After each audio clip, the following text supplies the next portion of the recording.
छठ महापर्व का आगाज हो चुका है। श्रद्धालु अब घाटों पे जाने की तैयारी कर रहे हैं, लेकिन क्या दिल्ली की यमुना तैयार है अपने भक्तों का स्वागत करने के लिए? आइए इसका जवाब जानते हैं आंकड़ों से। दिल्ली पोल्यूशन कंट्रोल कमेटी की एक ताजा रिपोर्ट ने यमुना में प्रदूषण का पारा नापा, जिसने यमुना कितनी जहरीली और जानलेवा हो गई है उसका हिसाब मिलता है। रिपोर्ट के अनुसार दिल्ली के 8 Yamuna water quality monitoring station में सबके बायोकेमिकल ऑक्सीजन डिमांड लेवल सामान्य से कई ज्यादा बताए गए हैं। बीओडी लेवल वो मापदंड है जिससे नदी की वाटर क्वालिटी को नापा जाता है, जिसमें यमुना पूरी तरह से फेल होती नजर आ रही है। उसी रिपोर्ट के अनुसार एक नदी को स्वच्छ कहलाने के लिए बीओडी लेवल में 3 मिलीग्राम प्रति लीटर से कम अंक रखना होता है, जबकि यमुना के कई स्टेशन 40 मिलीग्राम प्रति लीटर बीओडी का आंकड़ा पार कर चुके हैं।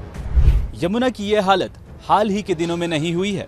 अगर हम पिछले 4 सालों की आंकड़ों को देखें तो यमुना सबसे ज्यादा प्रदूषित 2021 में थी।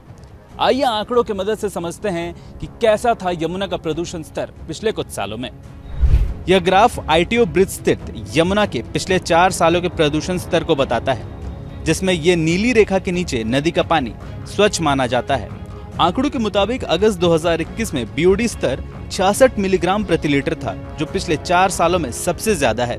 वहीं अक्टूबर 2024 में बीओडी लेवल 24 मिलीग्राम प्रति लीटर है, लेकिन ये दोनों ही आंकड़े सामान्य से कई ज्यादा है, जिसने यमुना को बदबूदार और जहरीला बना दिया है।